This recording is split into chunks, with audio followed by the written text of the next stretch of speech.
Let's move on. Let's March. Well, actually, technically, let's April to finish out the month. We're gonna see. We're gonna see how this offseason goes,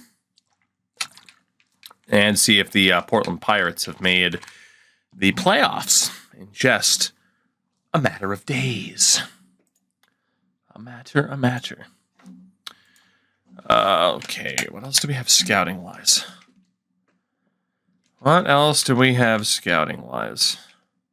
A couple weeks in Russia. I'm actually only here for the dick punching.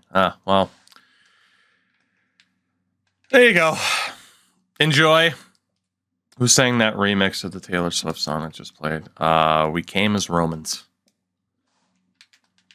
So in honor of that, Nico Cousin, let's go bowling. What were Pirates games like live? There wasn't particularly like a crazy unique atmosphere to them. They didn't make the playoffs? Damn. 39, 33, and 4. Yeah, there wasn't like a unique atmosphere or anything like that. It was just, honestly, it's pretty similar still to what the Maine Mariners atmosphere now, which is just like, it is a really family-friendly, focused type of environment. It's been a few years since I asked you this. Loka, what's up, by the way?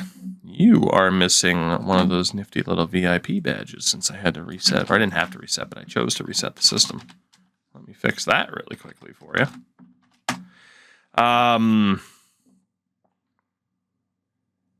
What game do I think has the best scouting, recruiting, drafting system?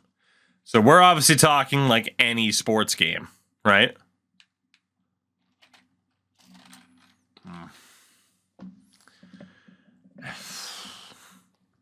Any game. NCAA 13. NCAA football 13, that is. The amount of options, the amount of incentives. It's time consuming. It can be a little bit repetitive once you're multiple seasons in. But I still think it's that one. I think the only way NCAA 14 could be better, the most recent one to date, is if it had 13's scouting system. Or the recruitment system, as it would have been known in the game. So, yeah, that's the first one that comes to mind, at least. I don't think any of the NHLs can be in the conversation in terms of, because you said scouting, recruiting, drafting. So obviously NHL, you'd be talking about the scouting and the drafting. There's nothing special about it. There's nothing intriguing really about it, or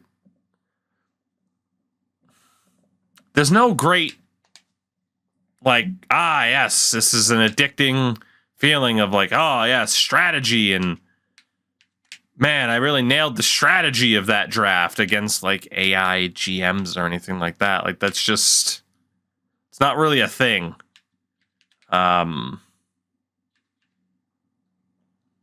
So yeah, that's tough. NBA has super simple.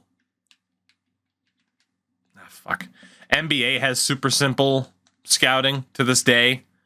Some like the 2K college basketball games had pretty damn good scouting, especially 2K8. Yeah, like NBA 2K's never had like this most, the most like elaborate of scouting systems. It's done, they've done some okay things. I don't think there's anything that can compete with 13. Before the just came back, the most were getting 15K people every night. It's one of the best atmospheres in the AHL. There are some AHL ranks I'd really like to go to for the atmosphere. Shout out to Hershey Bears fans, for example. But did I see Pierre-Edouard Bellemar's Halloween costume? I did not. Does the AI trade up if you're not involved in trade scenarios in this? I haven't looked for it, so I don't know. That's a good question. And I'm just stuck trying to think. Like I said, there's never really been that overly engaging scouting or drafts setup. It's been talked about a lot how Madden used to have a pretty engaging free agency about 10 years ago, where, you know, it was essentially like a live auction for free agents, which was a lot of fun. MLB, the show, has never had a really addicting scouting system. You know, the changes they made to the draft with the most recent game is nice, but it doesn't. It adds to the presentation, but not necessarily the engagement of like, ah, yes, draft day. So,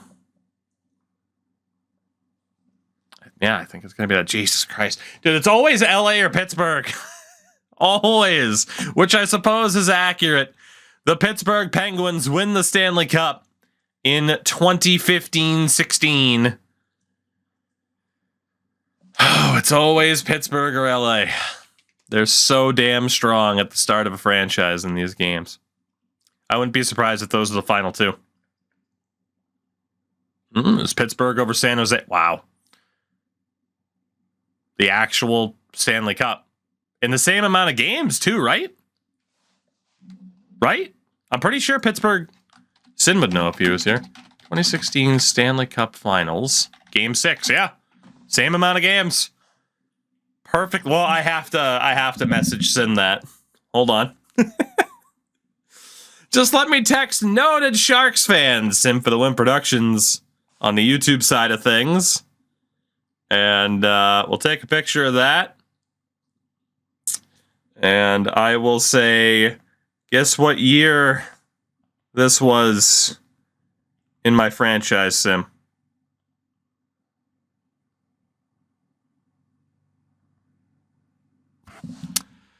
So, shout out to Pittsburgh, getting it done. We will take a look at what their team looked like. We have a pretty good idea. It's Pittsburgh of this era. But the Penguins, led by Crosby, Malkin, Pascal Dupuis, Kunitz, Letang, Hornqvist, Christian Ehrhoff, Olimata, Bo Bennett. In goal, Marc-Andre Fleury. I mean, it's Pittsburgh. Not too much to dissect there. It's Pittsburgh. So again, it was LA in Season 1, Pittsburgh in Season 2. Let's see, the Art Ross Trophy goes to Stamkos for the second year in a row. He gets the Hart Trophy this year, too, after Crosby won it last year. The Norris goes to Drew Doughty. The Calder to Johnny Gaudreau. No surprise. Conn Smythe to Marc-Andre Fleury. The Vezina to Jimmy Howard. Antti Ranta wins the Jennings. The Selke to Pavel Datsyuk. Ted Lindsay to Sidney Crosby. Rocket Richard to Alexander Ovechkin. In the AHL, the Grand Rapids Griffins to take home the Calder Cup. As the Sullenberger for leading point scorer is Jonathan Drouin. The winner is. Jack Skilly was voted league MVP. Top goal scorer, Bobby Butler. The top rookie, Bobby Butler. Interesting. Xavier Ouellet, the top defenseman.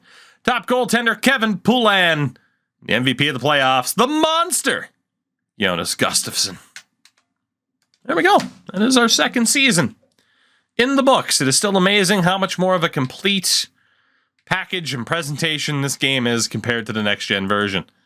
It is still incredibly staggering just how drastically inferior that next-gen version is. Let's see. Give me 1 second here. 1 second. 1 second. Get back to somebody on the Twitter side of things. Goodness. Have I heard of the SPHL? I have. We've talked about it on the podcast a lot, actually. A lot of the like, oh, this league exists type of leagues, and the SPHL is one of them. Where, yes, I mean, number one, in general, go to a game in Knoxville. Do it. Support minor league hockey. I know I don't have an SPHL team in my area because it's the Southern Professional Hockey League, but I do have an NAHL team in Lewiston, of all places, coincidentally. Ah, Yager retired. I just noticed. Yager's gone. Robin Regier, Willie Mitchell, Jordan Leopold. My beautiful Cap Whales. They're all leaving. Martin Brodeur retires as well. Fair enough. Yeah, support minor hockey if you have the opportunity to do so. It is always a good idea. The trade block we still have as completely open, which is good. Let's do it. Let's go to the draft. We'll find out if we indeed got the #1 overall pick. Not too much controversy needed or pomp and circumstance. What do we have? Oh, God. So Buffalo won the lottery. We end up with picks 2, 14, 15, and 29. Obviously, we will see if there is a way to make a play for the first overall pick. As Anaheim is calling, we still only have one phone. Brandon Gormley for Francois Beauchemin, a third and a fourth, and that we're not going to look to do. We don't want to cash out on Gormley in that way. But Buffalo, are they willing to trade the pick? No, they are not. So that is an untouchable pick for us. We're just going to be what we are then with those 4 firsts. So you see the development of the likes of McDavid, Barzal, Konechny. We really don't have anybody that I feel like we have to trade right now for value. That would have been Jaromir Jagr, basically. So we are what we are. Pretty straightforward, pretty simple. Not looking to move anybody right now. Let's just see who we can add at this draft. Buffalo takes Tyler Benson first overall. That'll leave us with 6'6" defensive defenseman from the Edmonton Oil Kings, Jesse Mills. There is also Julien Gauthier, Charles Green out of Denmark, Alexei Zharkov, an Estonian defenseman, Nikolai Valentenko, a Ukrainian center, and Kimmo Tuomainen out of Finland. Are their goalies projected top 10? There is a top 5 goalie, Ludovic Weber, Bruins legend, Vitaly Teratukin, and a Taz Berman. But again, I feel pretty confident with the goalies that we have already. It does likely have to be Jesse Mills. We don't know too much about Green. Don't know too much about Gauthier. Despite his size, Mills is not a defensive defenseman. Or not a physical defenseman, despite being a defenseman. He's not going to have the highest overall rating in the world. But he will have the super high potential, even if that means we flip him. We pretty much have no choice. It's got to be Jesse Mills. Mr. Webster, good to see you, my friend. I hope you are feeling okay. I know you've been going through it lately, but it is good to see you. Oh, Karl Vejmelka off the board. 1 pick before we could have gotten him. Weber went 4th. So with that, the 14th pick. Do we have any goalies still in the first round? A Hungarian named Jack Tobia, Bedřich Machovsky, Anton Landry, Dennis Barnes, and Nico Tollefson. Okay, not the biggest goalies in the world. In terms of skaters, Sergei Zhamnov, Ryan Foss. Do we have any familiar names? Any guys where it's like, oh man, it's this guy. Like Vincent Scognamiglio. Alive and limping, had to at least hop on stream. I see what you did there. Anybody else, I'd be like, was that intentional? It's Danny Webster. I know that was intentional. All right. Kyle, yes, my favorite Irish Jet, Kyle O'Connor. God. Well, I wouldn't say there's one person in particular that stands out above the rest. So let me just quickly take a look here. We do have back-to-back picks. Apparently, O'Connor has really good puck skills. I am worried that he's 20 years old. But apparently, he's got good puck skills and good skating. We don't know anything about Kyle Locke.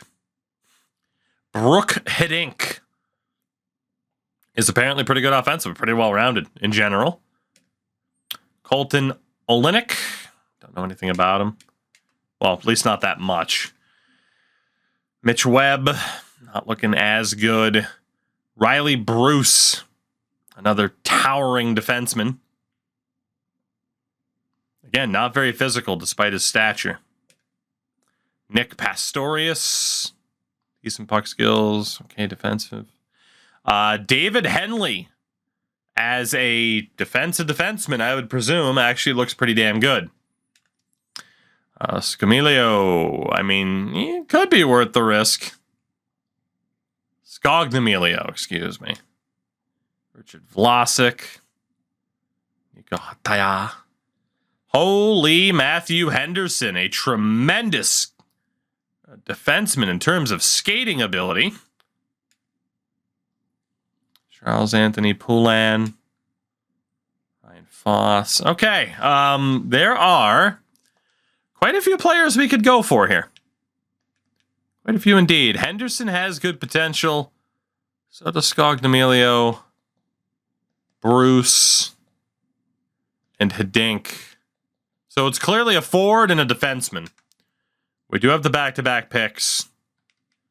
For the forward, I mean, it's either Brooke Hidink or Vincent Scognomilio. And I'm going to look for Vinny here because he's a year younger. It'll give him a little bit more time to develop. Potentially. Oh, hold on. I got Sin's reaction. He just laughed. Fair enough. Fair enough. Back when the games are accurate. But we know Hidink has a good shot. Definitely an offense first type of player. But he's listed as a two-way, which is kind of concerning. Scognomilio is a power forward. Has a lot fewer secured questions. I honestly agree. For the forward, let's go for Brooke Hidink. What a name. And with that 15th pick, we will go after a defenseman. And that defenseman is going to be Sean Day, potentially. We actually don't have a second round pick. I just remembered. We could trade for one. Is there a second rounder with Brandon Ralph? Again, we don't want to get in trouble by going too far off the board, but I genuinely don't think there's anything I can frickin' do at this point. We might have to see if we can land a second. But really quickly, Riley Bruce. 3 confirmed stats, good defensively, a good skater. But then there was Matthew Henderson, who has tremendous skating. It's got to be him. We're going after Henderson. So we do have the 29th pick as well coming up. Scognomilio went 23rd. Bruce went 27th. So we weren't able to pull off a double there. No real surprise. So that pick we had from the Sharks, Mitch Webb, Kyle O'Connor, we're kind of going to start looking at the second round now. Sean Day is probably the guy. There is Brandon Ralph, but based off of what it's showing about Sean Day, he's the guy. So let's take Sean Day. So 3 defensemen and a forward after taking McDavid, Barzal, Konechny last year. I think we've done very, very well with the first 2 drafts here. The Ducks are calling. How would that possibly be considered an equal trade? Are you insane? Are you insane? The value of a second round pick is not going to be worth it to trade for me.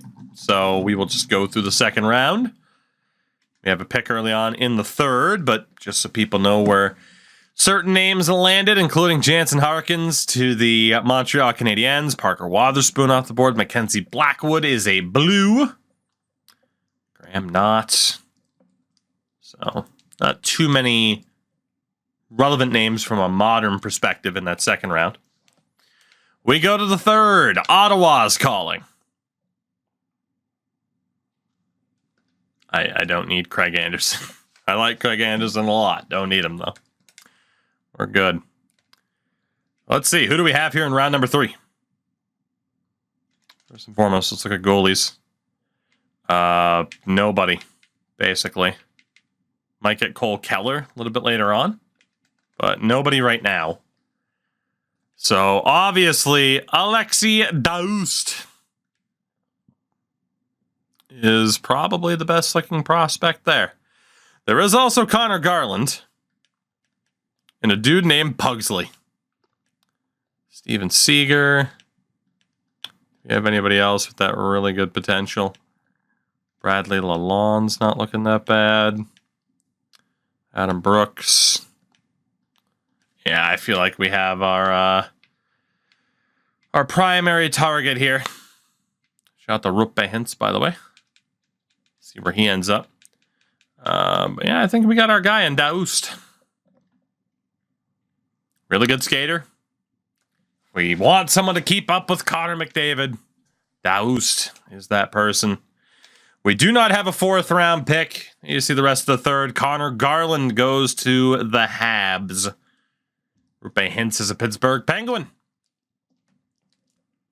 Those are the bigger names. Obviously, you still have names like Adam Brooks, but there you go. The 4th round. Again, no draft picks for us. Ottawa's calling. Absolutely not. Offering me the same damn deal, basically. We do have the first pick of the 5th round. Washington's calling. Brandon Gormley is in high demand. That's not going to happen, though. Yeah, look at the 4th round, since we had to skip directly through it. I mean, I see Blake Spears. That's about it for super familiar names. At least that I saw. I think they were pretty fast, though. All right. Round number 5. We have goalers. Tremblay, Tristan Erskine, Sam Montembeault, Keller's there, Booth. What do we have for defenders? Not looking too good. Matt Spencer is there, though. Swedish Sebastian Aho, Alex McQuaid, Luc Lavalier. I mean, Connor Walters might be the best defenseman left that we know of. Let me get to the 7th round. I mean, I don't really put too much faith in the accuracy to this. And then for the forwards, Salo, Protapovich, Marku, Meyer Nell. What a name. Not looking too good from the familiar name front, except for Manuel Totem. Manuel Totem might have that best potential left that we are aware of. Indeed. So, Manuel, welcome in. We'll go for you. Rest of round number 5 with Swedish Sebastian Aho going to the LA Kings. And Matt Spencer goes to Edmonton. We have the first pick of round number 6. Still no trades from any teams. Montreal's calling. Not trading Max Domi to Montreal. It would be funny. Let's see. 6th round. What do we got? Cole Keller at 3.5 stars confirmed. Allegedly, at least. I feel like that lies sometimes. We will go for the goalie. Cole Keller. Originally drafted by the Kings, if I'm not mistaken, or at least acquired by the Kings after he was drafted. Dawson Lidl goes to Philly. And Reagan on the move as well. What happened to our DeSantis that we saw in the next-gen version? What, did he drop out of that race too? All right, what do we got? Final round. Best player available that we know of. Looks to be Stu Marlowe. Unless there's a goalie who can top it. Tiny DeKaiser and Capo Kakinen. Both at 2.5 green. When in doubt, we'll go for Stu Marlowe. See if the 7th round pick is the steal of our dreams. But on paper, I feel like that draft went really well. Chat's screaming that I should have taken Tiny. I'm sorry. I went with the best available. I'm a terrible person. I chose potential success over memes, and I'll never forgive myself. So we see Cole Keller at 3.5 a red star, which isn't amazing. In terms of the team, we can let go of McKenna for now. I like Mike McKenna, but I do want to see if there are other players available. We are going to look to keep Alex Stalock because he has been fantastic since we acquired him. So I'm good with him being the guy for now. Qualify Mark Byzantine. Don't have to sign Keller. We still got Burke and Brodeur in the AHL. Defensively, I mean, we'll qualify Michael Stone. We will qualify Connor Murphy. Chris Summers, I'm not allowed to let go of you. I literally have your jersey. So let's see if we can keep old Chris Summers around for a little bit. David Westland, we'll let go of you.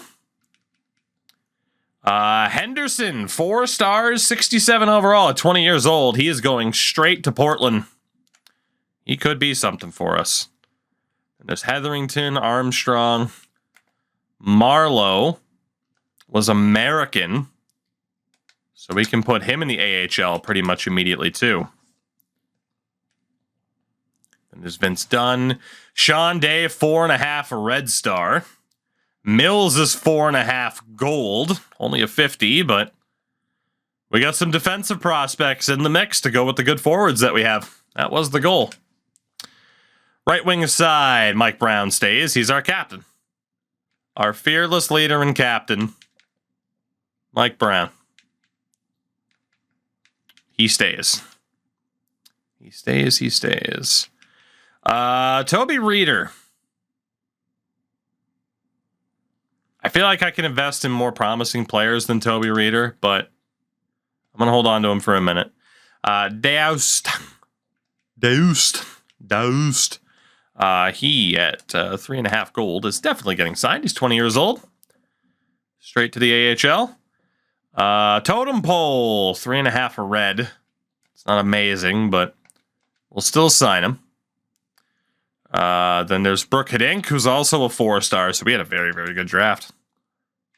No one with the name value of Connor McDavid, but we did have a very, very good draft. What?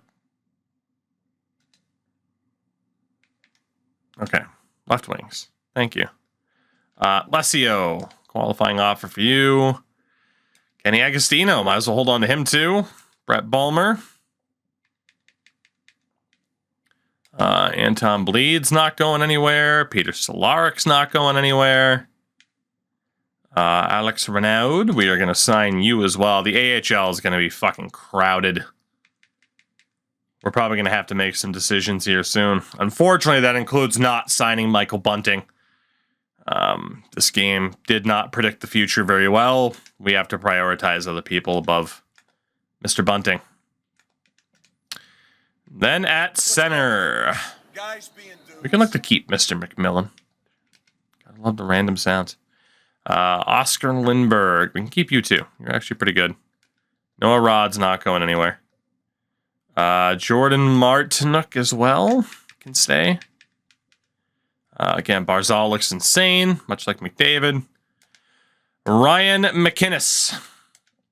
Go ahead and try to sign you too. I don't know if I'm going to have space for all these guys. And Strome, Konechny, and Marner at 4 red star for 1 Mitchell Marner. I don't know how well we're going to be able to balance all of it. It's just the honest take at this stage. See what happens in terms of these offers, if any of them are accepted. Marlowe, he accepted, right? Nope, he didn't, because nor did the other guy. So some people have had to reject due to a full roster. This could be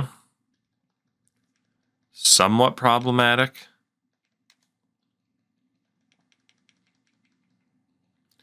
The good thing is Totem doesn't have to be signed right now. We can do it later on. think he was the only one to reject. Looks like it. I didn't see anybody else that we would have sent an offer to that wasn't a qualified RFA. I think it was just Toto. Okay. We do have $32 million in cap space as well. Actually, 37.5. Obviously, a lot of RFAs will sign. Why the early start? Fiance went to bed early. Like, well, what else am I going to do? Let's play hockey. There you go. It was that complicated of a situation. That's it. Imagine. All right, a lot of qualifying offers were just accepted. We are going to have no room to negotiate with any free agents unless we get rid of people. So those trade offers might be upcoming. We will go ahead and save after every major event. You got to remember, though, we're not on the next-gen version. It doesn't crash as much. I say as much because I don't want to be like, it never crashes, and then it immediately crashes. What's our reputation?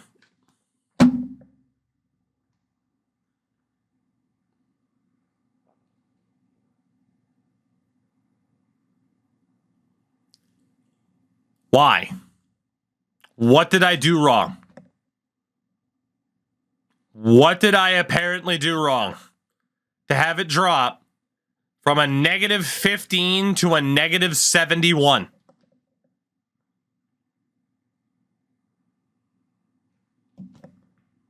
What did I even do? Oh no, I took an undrafted dude in the 7th round. Is that it?